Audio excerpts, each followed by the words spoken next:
subscribe on YouTube, Facebook, Instagram. Let's Chit Chat UK.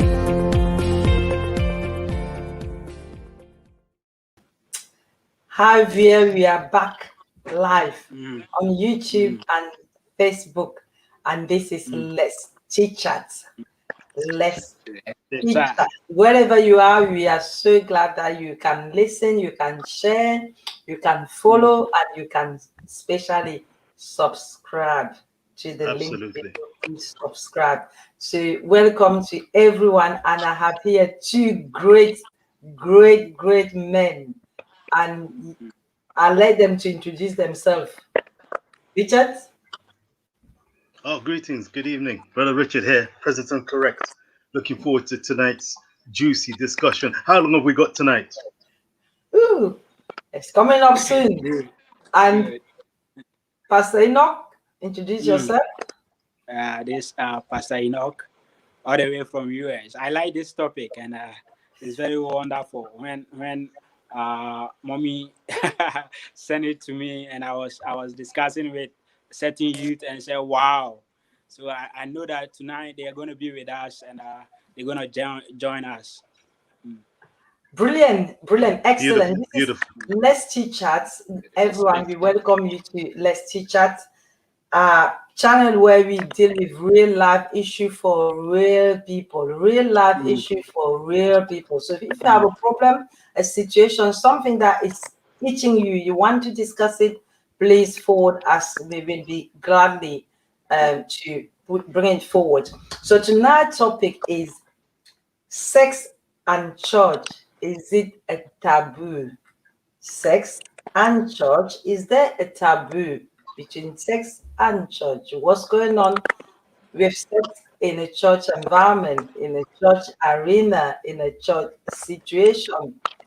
So I believe these two men have a lot to say about this topic tonight. So yeah, Richard, you have the word. I have the word. Well, I know that I brought the topic to your attention, and I expect full participation from your good self, sister, because we need a male and female perspective, if indeed there is a female and male perspective. We will explore this evening. In my personal opinion, without question or hesitation, is sex and sensuality and sexuality a taboo subject in the church? My contention is, unfortunately, and yet ironically, it is. It is a taboo. There is a taboo. There is a stigma, and I don't know why. So my opening salvo will be along the lines of BC and CE. BC, Bible and counseling. CE, common era, communication and education. You see, they're not going to call time on me. Here's my alarm, and no one's going to miss out tonight. Isn't it ironic that as Christians, we believe that God is love? We believe through the word that, for example, it is seen in Hebrews, Song of Solomon, sex is a gift literally from the heavens for marital partners, husband and wife, to fully embrace and express God's love. And yet, how ironic is it that all too often many a marriage ends up sexless? Men and women find themselves lonely, and there's no worse a place to be than being lonely whilst in a marriage relationship. Now, is sex dirty? Is there a stigma? And if so, why? I'm open-minded tonight, so I'm looking forward to finding out what your perspective is. But if God ordained sex to be free to be shared in the marital bed, why do so many churches have people involved in the pews who believe that there's miseducation, backwards education, and sometimes no education where sex and sensuality is concerned. My contention is I'd like to find out if there is a cultural aspect to this. Is there a doctrinal controlling element to this subject? Because many people would say resist the devil, flee temptation, mortify your body, your mortal body. And you find in Romans, you find in Peter, and you find in various scriptures where it says, flee temptation, flee, mortify. You are dead in Christ. But we keep falling in love with him over and over again. But you're dead to sin. Sexual immorality, flee the lusts of the flesh. Are we going to be mistaken lust for desire? Do pastors push and promote sex in a negative connotal way? Okay. Or do they not? That's what we're going to be checking out tonight. Okay, amongst other things. Thank you for your long and juicy introduction to the topic. Thank you so much. Pastor Enoch, your pastor, let us know what you think about this topic. I think somebody's mic is making quite a lot of noise. I don't know which one is it, but there's some cracking noise coming. I don't know if you can hear them. Yeah, I can, but I don't know where it's from. Yeah. I think it's good now. Yes, that's better. Yeah. Beautiful. Yeah. Better, yeah. Great. I hope it wasn't the devil. It's not the devil, is it? I resist and rebuke. We're going to have this topic come high water. Hopefully, it's not the devil. What I can say about this subject is really, really nice, and it has been endangering the church as a whole and the youth as a whole. When you consider, or anytime one mention the subject sex, all that we hear concerning this as it is a bad thing, and pastors and leaders has refused to teach the youth, the good side of it and the bad side of it. And it has come to notice that even if somebody is into this kind of sexual thing, the person cannot come out, because the person thinks, oh, even if I go and tell the pastor, or if I go and tell the counselor, or I tell my friend or my brother, these people are going to see me as a bad person. So it has been something that has hindering the growth or the knowledge of the youth. And when this topic was being brought up, I read a scripture concerning this same topic. And according to the book of Romans chapter 10, verse 14, thereabout, when you are reading it, you get to realize that even the Bible said that how would they know, or how would they hear if somebody does not preach to them or teach them?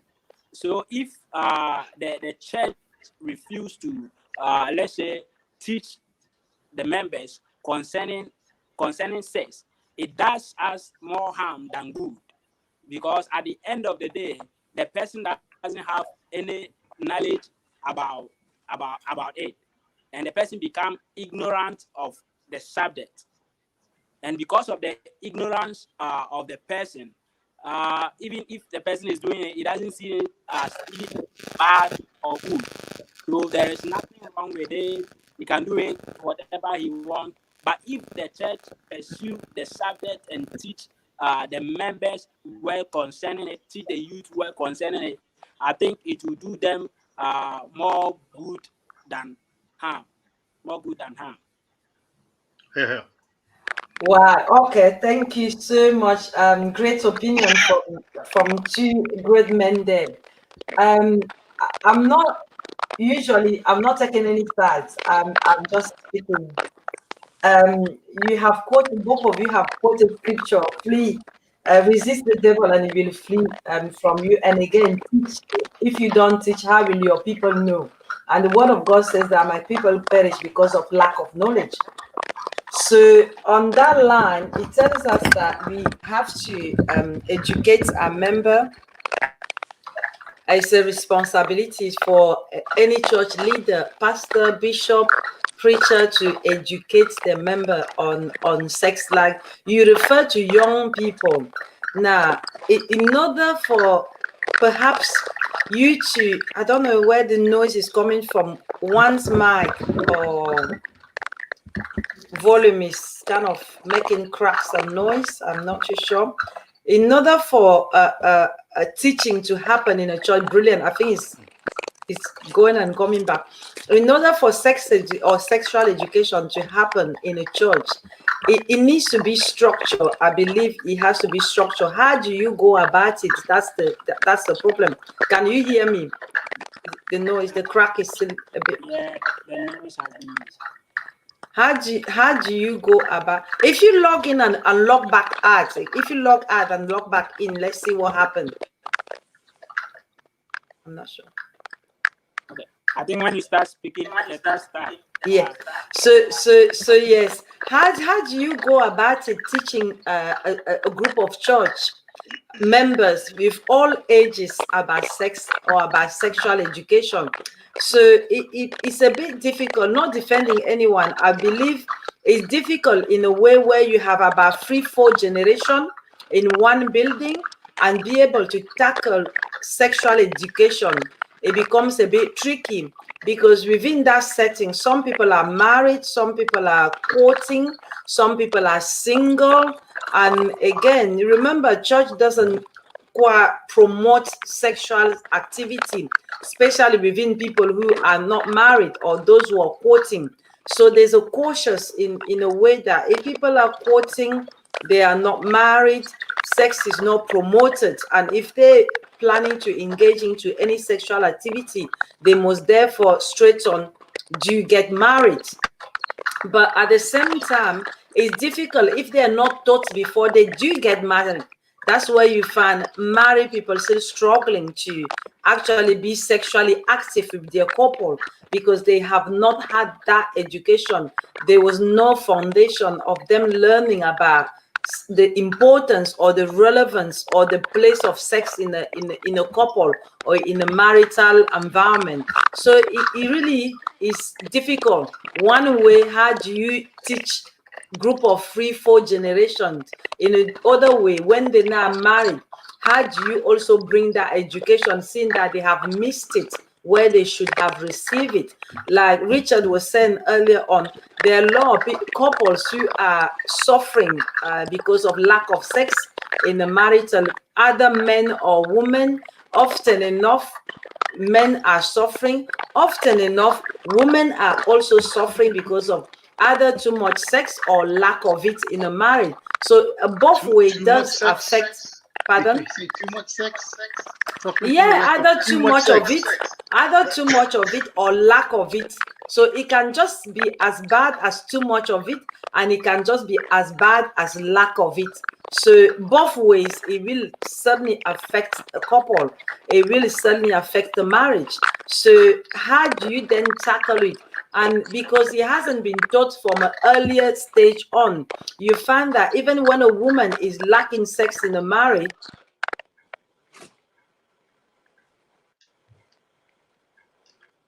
I don't know if you can ever have too much of a good thing. I think that is one extreme. That is one extreme end of the range, brother Enoch. I see you're smiling. You must agree with me. I'm getting to agree with my mommy. You know, one thing is, even if the thing is good, the misuse of good becomes bad. Right, absolutely. But let's go back to the topic and be aware. The taboo. Is it a taboo? Is there a stigma? Brother Enoch, I mean, Pastor, in your experience, where is this coming from? Is it cultural? Is it biblically doctrinal? Where is this sense of negative connotations associated with sex within relationships and marital relationships, particularly coming from? I think Mr. Richard is a very good question that you have thrown, but the problem is I think the understanding of the subject. You know, people have misconception about the word. So probably, to my understanding, sex itself is not a bad thing, because being a pastor, I've not read the scripture to find out whereby God said sex is a bad thing, but it depends on the use of it. So I think it has become a religious taboo to make mention of sex at a certain age. But I know that if, like the youth, as we were saying, if the youth are being taught from their youthful stage, they got to know that, oh, this thing that I'm doing, oh, is bad or is it good? So the word taboo is based on our imagination about the word subject. We consider something that like we don't agree with as a taboo. We have created a law, we have created a rule about that subject. But recently, I have been listening to some men of God that has been teaching concerning this subject, which is very good. Because at the end of the day, a person can come to you knowing that, oh, he or she is okay to discuss the subject with you, if you are not going to be judgmental.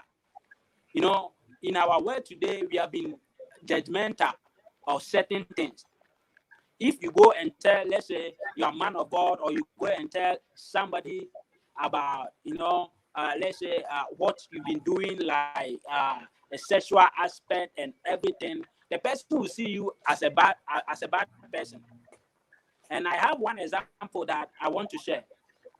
There was this lady that was talking to me, and the person is not all that into church stuff.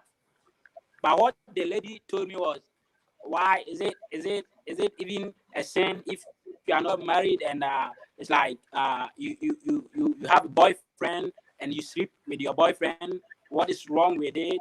Because you have to taste it, or to see that the person is capable and those kind of things. So you see that the person have lost or doesn't know or doesn't have any knowledge about what she or he is doing.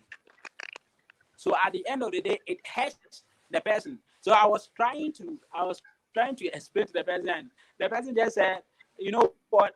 Because like we don't talk about it, she doesn't know that it is a sin that even if you are not married, you're not supposed to entertain such thoughts. All that she knows is that, oh, I'm a youth, and if I'm going to get married, I have to taste it. Sorry for my word, I have to taste it to see if the thing is working and those kind of things. And the pastors and the leaders have refused to talk about this kind of issue to the youth. So they don't have knowledge about the subject. And ignorance is not an excuse to sin. So we better, I think, to not consider sex teaching or sexual teaching as a taboo, Mr. Richard. I 100% agree with your brother Enoch. It's really an interesting topic, and why is it such a dark subject? We have songs of Solomon dripping with sensual and sexual references. We enter church and we lift our hands and we sing about "I love you, Lord," and I lift my voice, and I've had sisters say that their lover is Jesus, and I don't need anyone. We've got that extreme where there's clear reference to a love relationship, a sensual relationship of a type, even if it's literary. But at the same time, we have sexual issues, and we as sexual beings, as well as spiritual beings, seeking sanctification, seeking to be as close to Christ and living as good a life as possible, and yet the subject is ducked. Why is it ducked? And why is there such backward education or miseducation in the approach to sexuality and sex? Why? Well, I'm back. I apologize. I will not, although it's backward education, although it's lack of education, it will be backward because sometimes the head or the leader who is going to be teaching you, they have not been taught, or they did not receive that education themselves. You can only teach what you've been taught. If you have been taught about, I remember when I left primary school, the first year you go to year, they call it year 7 or year 6, whatever year that is, they start teaching you sexual education. They teach you as a young boy or young girl how to clean yourself, how to look presentable, how to look. So we had a woman who was teaching the whole year, from different year, only teaching sexual education. It wasn't about go and perform sexual activity.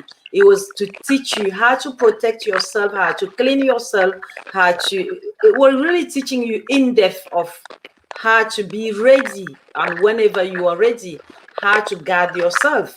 So let's say you have a leader who did not receive that education, has not been closer to that kind of environment, finds it difficult himself or herself to speak about sex in openly. So it will be very hard for that leader to be able to teach the topic in a church arena, considering that that church arena has young and old people in the same room, in the same building. It takes a certain level of maturity, not really maturity, courage and understanding in order for you to actually cut across a topic like that without looking too physical. Let me put it that way, without looking too physical, or without projecting a physical image with a church member who probably himself is not about to speak it. He doesn't know how to speak it, but the way you speak it, they can judge you or criticize you. So it really takes to give it to the leader to say that if your leader know that many of your members might be lacking on some areas in their lives, so maybe be open enough to be able to introduce those topics, not being too physical, because remember, church environment is not a physical environment where you will go and start discussing sexual encounter or sexual activity in the church. It's a spiritual, more or less a spiritual led environment. But nevertheless, it doesn't mean that people should not know about sex. It doesn't mean that people should not be educated about sex and marital activity or expectation of a marriage or married couple. What do they expect of each other? What is the man waiting from the wife, and what is the wife waiting from the man? And how to balance prayer, how to balance spirituality with sexuality, how to understand people's physical needs. So it all boils down to the leader, how able or capable the leader is, or how what understanding do they have themselves in terms of physical needs within a relationship, sexual needs within a relationship. How much do they understand it? Because if they don't understand it themselves, it'll be difficult for them to deliver that kind of preaching. It's a delivering, preaching physical activity within the church. So if a leader doesn't understand that area, it'll be difficult for them to just stand there and start preaching it. I don't know if that makes sense. It makes sense. It makes sense. But at the same time, a leader is supposed to be wise. He's supposed to be experienced and sufficiently mature enough to address such matters. Remember, Let me currently there are high divorce rates in the church, in Christian, the Christian kingdom, very high, similar to secular divorce rates. some of the negative attributes of a poor sex life, or a poor misunderstanding of sexuality and sensuality, mental illness, fears, depression, fights, silence, loneliness, the whole sweeping things under Let me the carpets, ask you a question. roommates instead of love mates. Go ahead. Let me ask you a question. Let's assume you're a leader in a church, you're leading a church, and you are not able yourself to satisfy your wife, or you're not able to handle your sexual activity good in your own home. Will you be able to teach it in the church? Will you be able, knowing that what is not happening in your house, or perhaps you're not getting it from your wife, or your wife is not getting it from you, will you therefore be capable or able to teach it in a church environment? Because you're going to find yourself guilty of something, and therefore it'll be difficult for you to stand there and preach that kind of preaching. And again, many church members, the second point I'm going to put across, if you can just help me, that many church elders, leaders, mommies and daddies, they have misunderstanding as a couple. Sometimes the misunderstanding might be in a bed, it's not working there, then other problem will straight from there. And by the time they even go and seek for counseling or seek for a pastor to counsel, they're not actually going with the issue that is at hand. They will go with other issues, but they don't go and face that, you know what, in bed nothing is working, I've been asking and I haven't been getting, or something is been happening, because they're not honest themselves. So even the counseling will work on other things, but the main issues that took them to counseling is not discussed. While I'm a circular counselor, when people come to you as they need counseling, if it's a sexual issue, the person will call you and explain exactly what is happening. They don't have any limitation to what they tell you. But when you get to church counseling, people are coming with limitation. Like my son was saying, they worried about being judged. Adults and youth, they worrying about being judged. Should we say that the people themselves, they also carry a burden or part of it, as they're not open enough? No question about it. If you have a culture, a history, and an environment where issues and topics and subjects are being swept under the carpet, and there is a overbearing emphasis on the spiritual side of living the life of a Christian, and not focusing on finding the balance and acknowledging that we are human beings as well as spiritual beings, there'll be a problem. But in these situations, you're looking for the leader to then delegate. You're looking for couples to seek counseling from somebody outside of that environment. You're looking for a possible mediator. And of course, you have the word.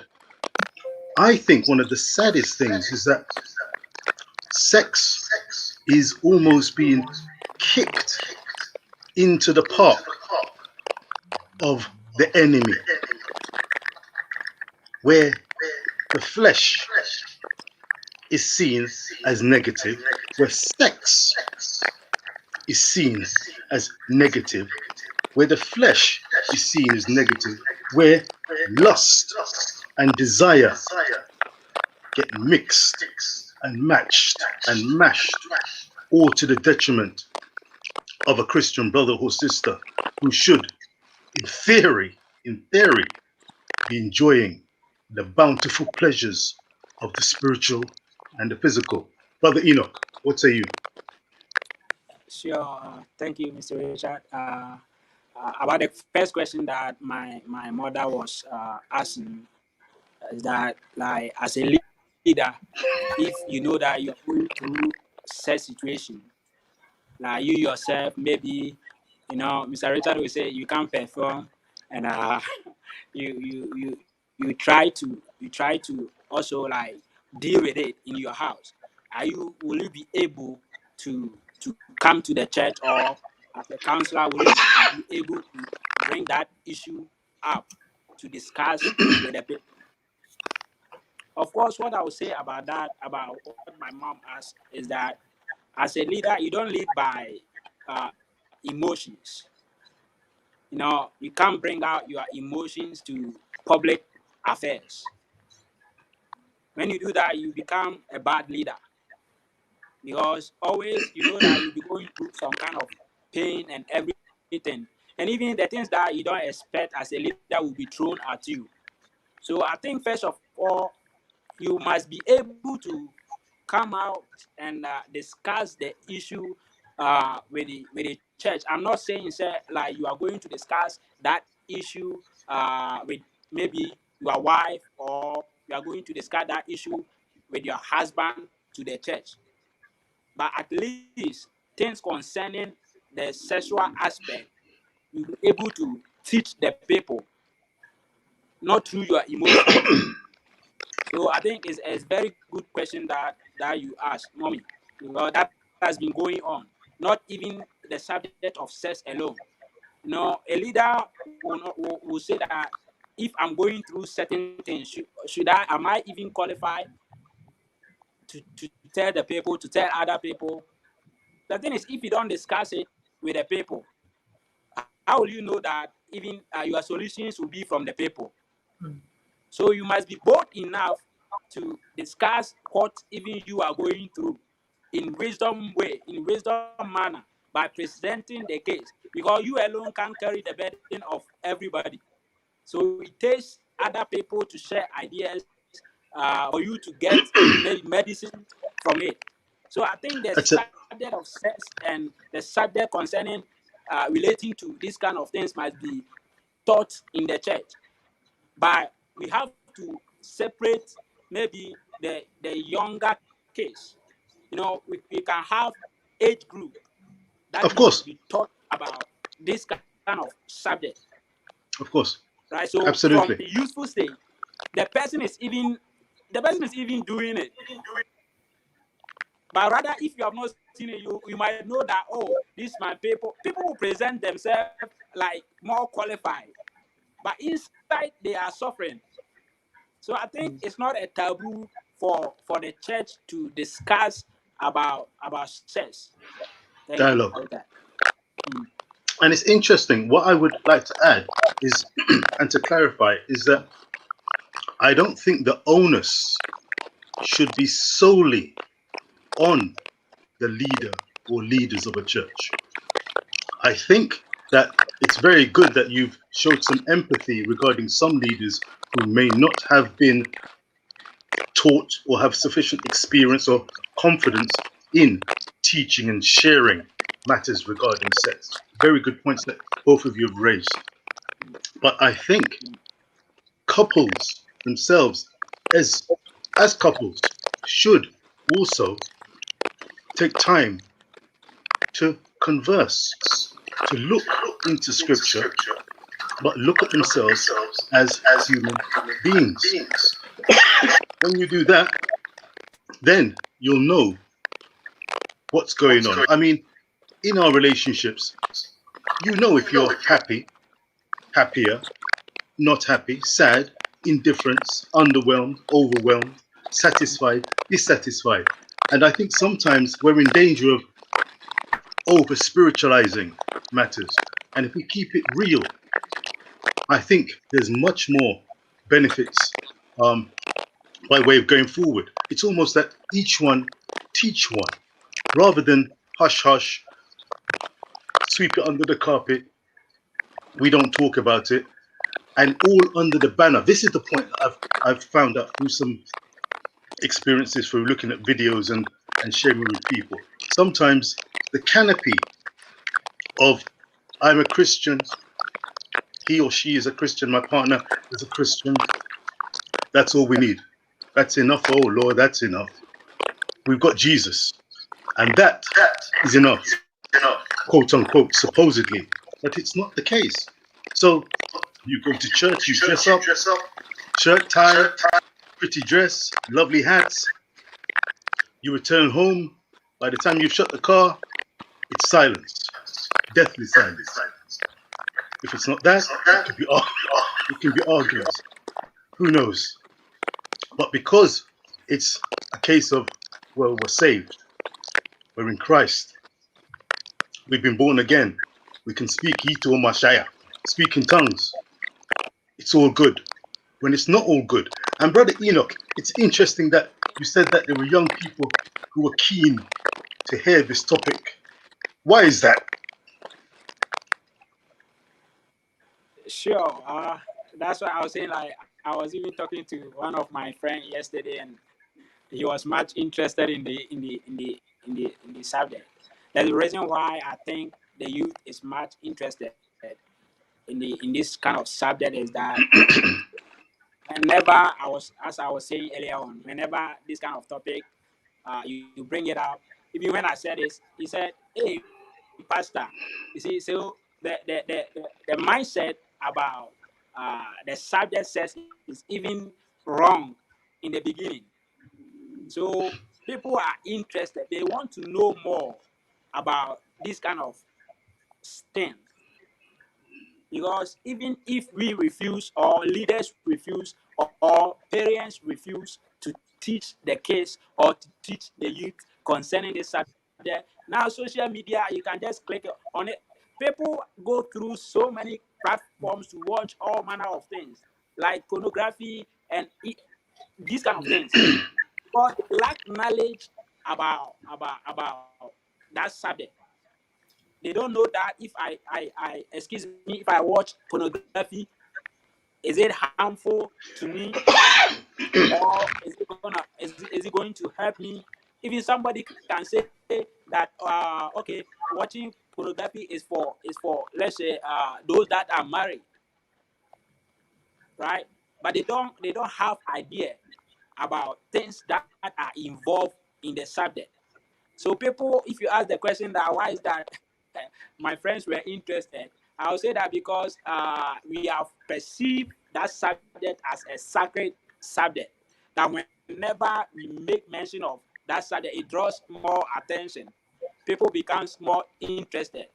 So if these things are being taught in our various institutions, I think it will be much helpful to the youth for them to understand that what I am entering in, is it good or bad? So, Mr. Richard, they are interested because those things have not been taught to them by either the parents or the institutions that they belong. It's a very interesting point. A quick point on that. It's a very good answer, and I'm not at all surprised. In truth, there was a study in America not too long ago by the Barna Group, Barna, Barna Group. That actually, and this surprised me. Hold on to your seats. Hold on to your pretty church hats for this one. 50%, according to this well-renowned poll, 50% of pastors regularly viewed pornography. 68% of men who regularly attended church regularly viewed and sought out pornography. In this study, these percentages have been gleaned from those who have actually put their hand up to this. Imagine how many more have and done the same thing. Yeah. It's a very interesting one. There was one time I went to church and I said, I raised the topic of masturbation. Is masturbation a sin? There was about 4 or 5 gentlemen who fled left and right, made a break for it, made a run for it. There was a deacon who stood his ground and sought to offer an answer. You laugh, Sister Cecile. You laugh. I was laughing as I watched it. A couple of brothers held the ground and tuned in and listened in. One young brother piped up. Masturbation? Never. No. No. You what? Methinks you protest too much, but who knows? But there are subjects that are real, present, front and center, and correct, and they need to be addressed in a suitable form, as you're quite rightly saying, the multi-age environment in church. But you have Bible classes, you have chances to have particular discussions in particular settings with particular people invited. It can be singles, it could be those seeking to enter or look for relationships, and it can be involving young and established experienced couples. You can have a variety of them. But I don't think ignorance is necessarily bliss. It can have the opposite effect, and it can throw people off, including, well, let me put it to you. Do you think that the lack of keeping it real and talking about matters sexual actually inhibits men from joining certain churches? I probably will say yes. I will say it probably can inhibit not just men, women as well. If things are not kept real, it makes it very difficult. Like my son was saying earlier on, that some people will feel that the sinning is a sin when they act in a certain way or behaving or asking certain questions.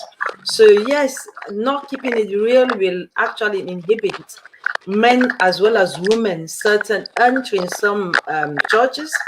So in all reality, every human being wants to be fed physically and spiritually. So if you're fed one angle only and the other one is lacking, it's a problem in wherever you have to express that angle.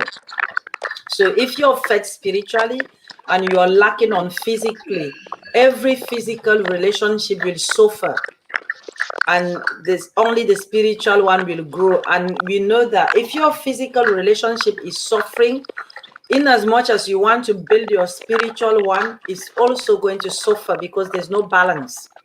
So there needs to be a balance on both physically and spiritually in order for you to be whole. As a whole person, you have to fit both parts, because you have physical desire as well as spiritual desire. So they both have to be balanced. And if one is so much high and the other one is so much low, then obviously you are lacking. You are lacking, and it will show and it will be portrayed. As for the study that you said in America, it doesn't surprise me, because you will see, especially many men of God, they are in churches environment quite often enough and for long hours, and they are physical as well as spiritual. No matter what you want to say, you're a human being, and psychology says you have the right, or every human being has to express their feeling. So you have the feeling of sadness, you have the feeling of joy, you have the feeling of happiness, you have the feeling of peace, you have the feeling of cry. So if something happens to you and you suppress it it will come one way or the other. Either it comes in anger or it comes in bitterness. So that's why they say, if you have to cry, cry. It's an emotion that has to come out. If you have to smile, smile, because it's an emotion that you have to project it out. It's building you. God has given it to you. So it has to come out. So you cannot keep it in, because it's in you. If you keep it in, somehow you have to compensate it with something else. If you work too much and work becomes your habit, you are suppressing something else.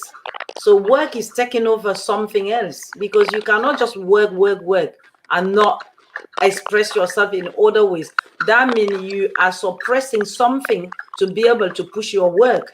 If you're crying all the time, you're suppressing your joy, and it's coming in tears. So any feeling that you suppress, it will come out negatively, unfortunately, in something else. So if you're a man of God and you are so much in church and you're not expressing your physical desire, so obviously that's the reason why some of them will turn into pornographic, because they are not expressing themselves physically. So somehow they have to push it to watching other people who are expressing themselves physically. So they are suppressing one part to push it to the other part, and wherever you're pushing it is not good. Just like you have too many issues and you say, let me start drinking. Drinking does not help. So it is bad because you're suppressing your issue, thinking that you're finding solution. And where are you finding solution? In alcohol. So more or less there needs to be a balance. And again, such people, they don't express themselves about it. Maybe they might go home because the wife is thinking, oh, my husband is the man of God, he's talking too much about God. Then she will also turn her back. And this man also has desire, probably thinking, oh, I don't want to express it to my wife because she will thinking that I'm not too fleshy. So they both dying. One needs it and the other one needs it, but they're not able to communicate it. So definitely there's a problem. Well, and sadly, but effectively and powerfully put is powerfully put. I've got a list here of some of the benefits. I think it'd be timely to push the chin up, the chin up, and so yeah, definitely. I'm just going to pick on the point that my son said earlier on. Sorry, Richard, I'm going to leave it to you. My son was talking about young people really having the desire to learn about the topic, to know about the topic. I think it's very important as a young person to be able to touch many things, including sex, because when I grew up, like I said, I received that education from school, which was enforced that every child needs to learn, because your parents will not teach you. Your parents will not sit down with you and go into that detail. So you need a platform. You need an environment where you can perhaps learn and freely express yourself, or at least feel free to know the danger, know the benefits, know the advantage, know the way to go about it. So if you're not given that opportunity as a young person, you move around with lack of knowledge, and lack of knowledge will push a young girl or a young boy, especially young girls, to go and carry a pregnancy that they did not plan. Push young people to go and carry disease that they did not plan.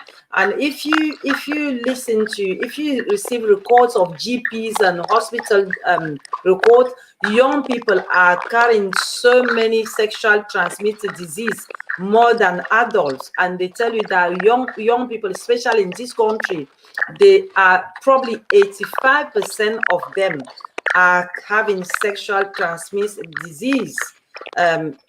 That is a younger generation, because why? They have not been taught, they don't know. And the record will tell you that young people are having so many abortions because they don't know, they haven't been taught, so they fall into something that they don't know. So if they have an environment, a platform that can really truly going through with them, teaching them properly, I think, like my son says, it'll be much better and easier for young people to maneuver their way in before they get to that stage where they're stable. Wonderful. I'm going to augment what you've said so beautifully. By the way, why do you keep referring to him as your son? You're an extremely young-looking mother. Any which way you cut it, and a delightful lady at that. By the way, let's leave that one until next time. Oh, until that. Well, I've got to ask this question. Do you like sex? Wow. Who are you asking, my son or myself? I'm directing it to you, my sister. Oh, me. Ladies first. Oh, me. I salute the question. I do salute the question. And I salute you back. Thank you. I would say when I was in a marital relationship or in a relationship that I needed to express myself, of course, it's something that makes a relationship work. It's very much part of a relationship. So you have to be able to fulfill your part.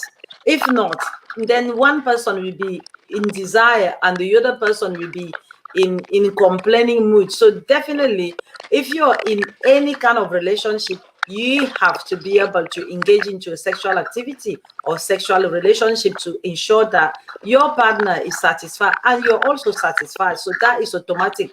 If not, then I don't know. Does that answer your question?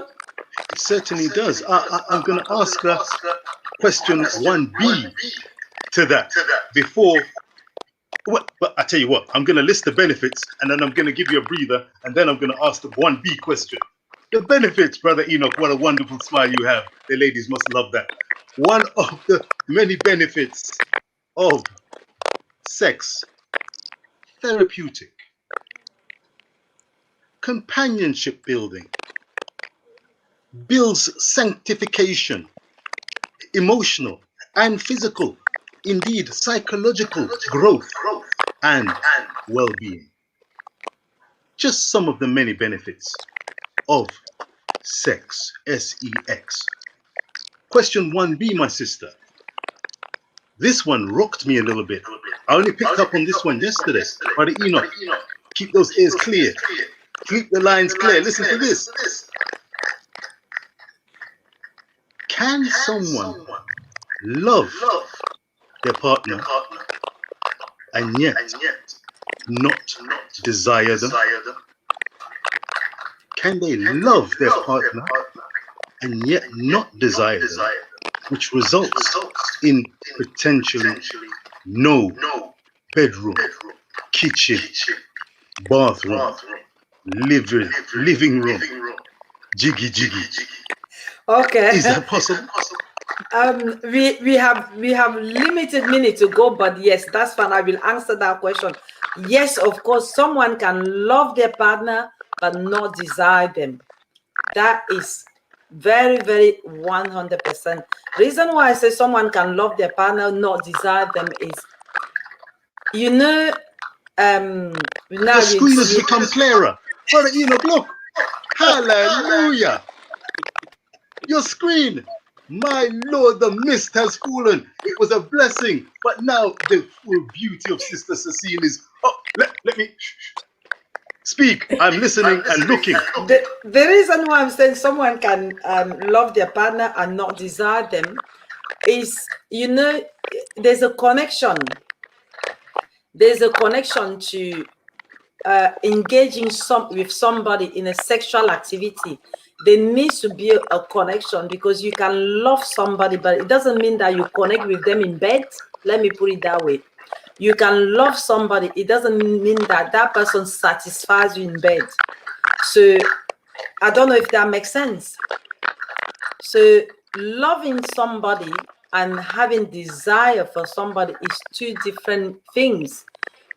There are men who are married to women who they cannot satisfy them. It doesn't mean that they don't love the woman.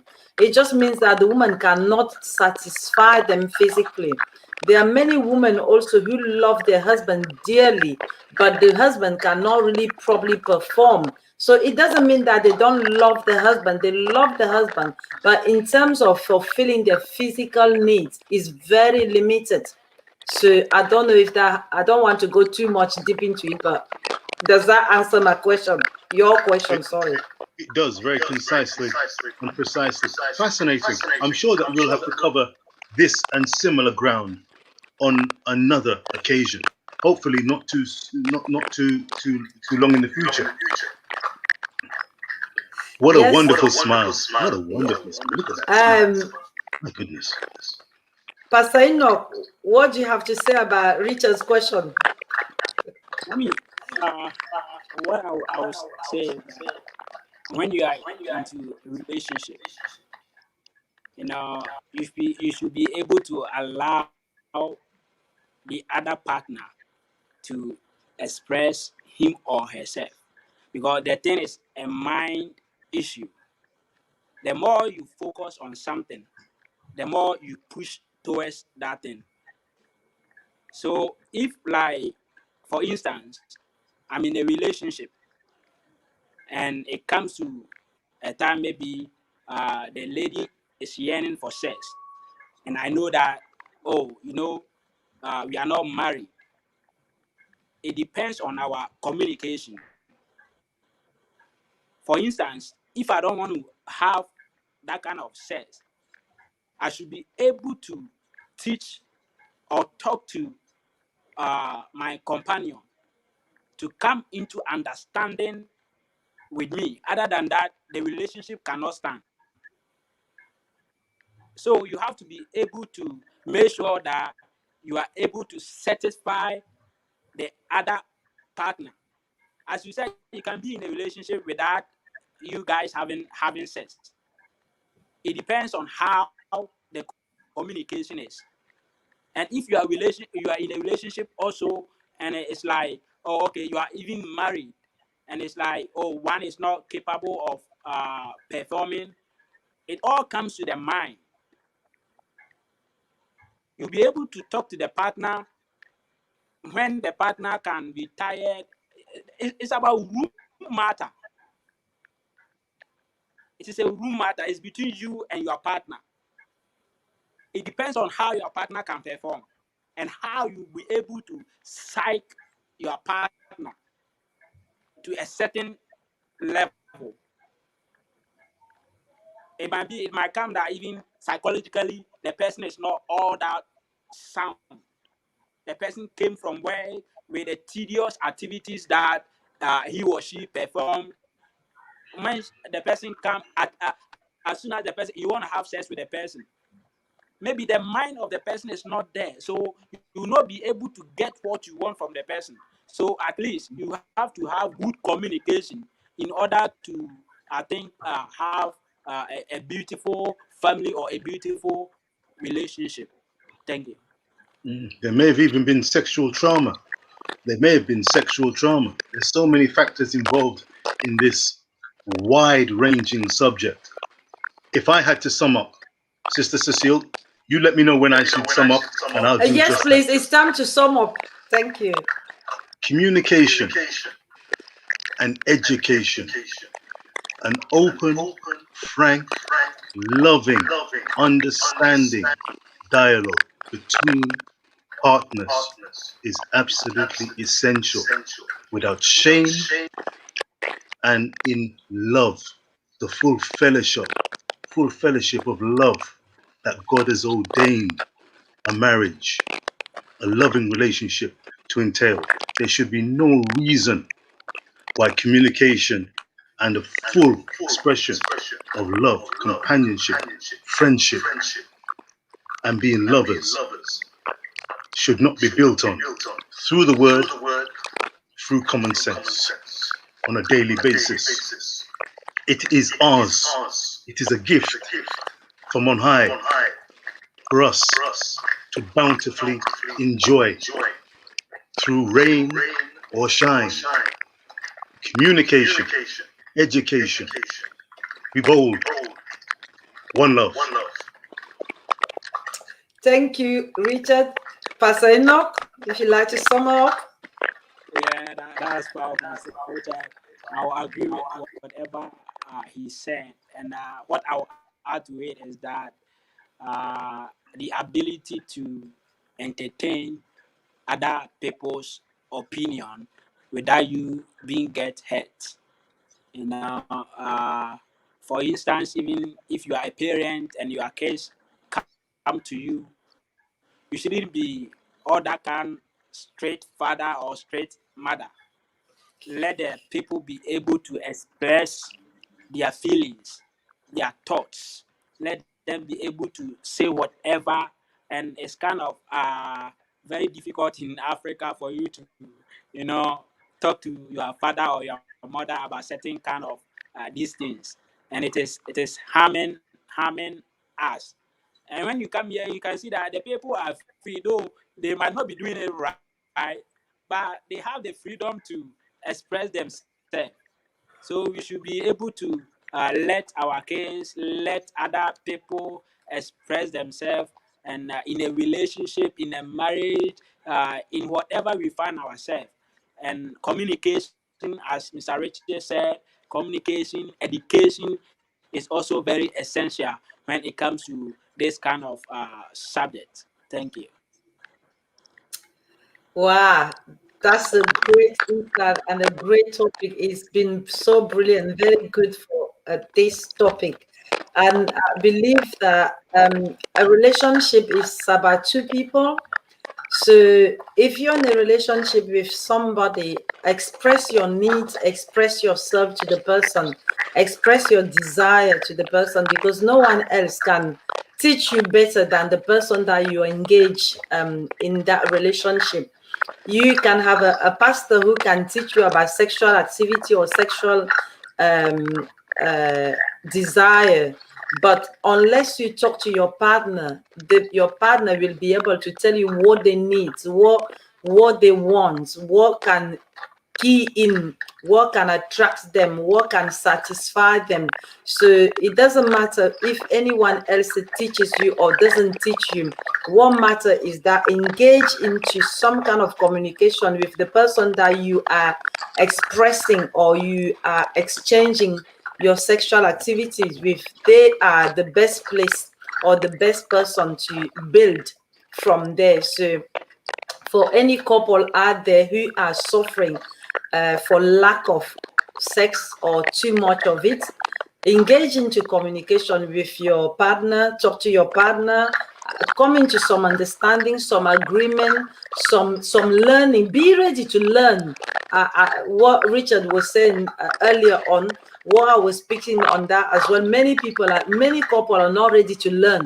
Many couple are not really to evolve into. The world is evolving, everything is evolving, even sexual activity is evolving. So be able to involve, to learn, to develop, to do something new, to do something different, to do something creative. Your husband might have heard of something, your wife might have heard of something, and they need to bring it in. Talk to your partner, talk to your person, agree to what level you will go or disagree with what level you will not go. Then you will be able to satisfy yourself and satisfy each other. So before somebody else goes and teach you, you have already been teaching each other and teaching yourself. Like my son says, communication. Communicate with your partner.